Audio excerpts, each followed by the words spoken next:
देश का केंद्रीय बजट पेश किया गया। केंद्रीय वित्त मंत्री निर्मला सीतारमण ने लगातार 9वीं बार संसद में बजट रखा।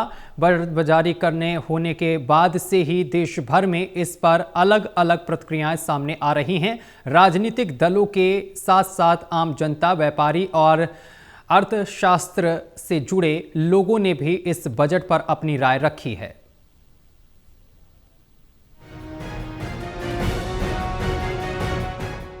देश का केंद्रीय बजट पेश किया गया। केंद्रीय वित्त मंत्री निर्मला सीतारमण ने लगातार 9वीं बार संसद में बजट रखा। आम लोगों का कहना है कि इस बजट में कई सकारात्मक पहलू हैं। भले इनकम टैक्स स्लैब में कोई बदलाव नहीं किया गया हो, लेकिन व्यापारी वर्ग, नौकरी पेशा लोग, महिलाएं और युवाओं के लिए बजट में कई प्रावधान किए गए हैं। लोगों को लगता है कि सरकार ने अलग अलग वर्गों को ध्यान में रखते हुए संतुलित बजट पेश करने की कोशिश की है। ये बजट काफ़ी संतुलित बजट लगता है और देश के हर क्षेत्र का इसमें ध्यान रखा गया है, चाहे वो साउथ हो, चाहे वो नॉर्थ हो, चाहे वो ईस्टर्न रीजन हो और चाहे वो पूर्वांचल हो। तो इसलिए हम ये कह सकते हैं कि जितनी भी योजनाएं का जो फोकस किया गया ये पार्ट के अंदर, वो जितनी भी योजनाएं हैं वो सभी लोगों को मद्देनज़र रखी की गई है। और एजुकेशन के ऊपर भी इस बार थोड़ा सा फोकस किया गया है। और जहाँ तक हमारे क्षेत्र का सवाल है इनकम टैक्स में, क्योंकि नया कोड बिल बना है टैक्स का, जो नवंबर के अंदर बन चुका था और काफ़ी कम समय में 12 महीने में तैयार हुआ। बदलाव कोई नहीं आया इनकम टैक्स में, लेकिन इनकम टैक्स में बहुत सारी चीज़ें जो मैडम ने डिक्रिमिनलाइज कर दिया है, कुछ जो जिस पे पेनल्टी बहुत हार्श थी उसको थोड़ा उन्होंने ठीक कर दिया ताकि आगे जो भी इनकम टैक्स पेयर हैं उनको वो प्रॉपरली तरीके से आएँ।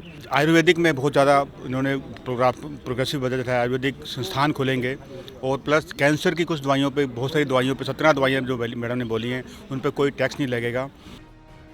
कुछ लोगों का ये भी कहना है कि ये बजट किसी खास राज्य या चुनाव को ध्यान में रखकर नहीं बनाया गया है। उनका मानना है कि ये बजट राजनीतिक चुनाव से प्रेरित नहीं लगता, बल्कि सभी को समान अवसर देने की बात करता है। इसी वजह से इसे एक परिपक्व और दूरदर्शी बजट के तौर पर देखा जा रहा है।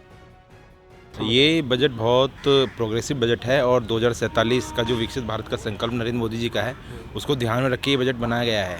और इसमें बहुत सारी इनिशिएटिव स्कीम दी गई हैं डिफरेंट सेक्टर्स को। जैसे एमएसएमई को 10,000 करोड़ का इन्होंने ग्रोथ फंड दिया है और एमएसएमई चैंपियन के नाम से इन्होंने एक योजना लॉन्च करी है, जिसके अंदर क्या होगा कि जो न्यू स्टार्टअप हैं उनके अंदर एक कंपटीशन की भावना आएगी और वो बहुत अच्छा भारत के लिए करेंगे। क्योंकि कैपिटल एक्सपेंडिचर पे इन गवर्नमेंट का शुरू से पिछले 8-9 सालों से देखें तो ज़बरदस्त फोकस है और इस बार भी उसको बढ़ाया इन्होंने।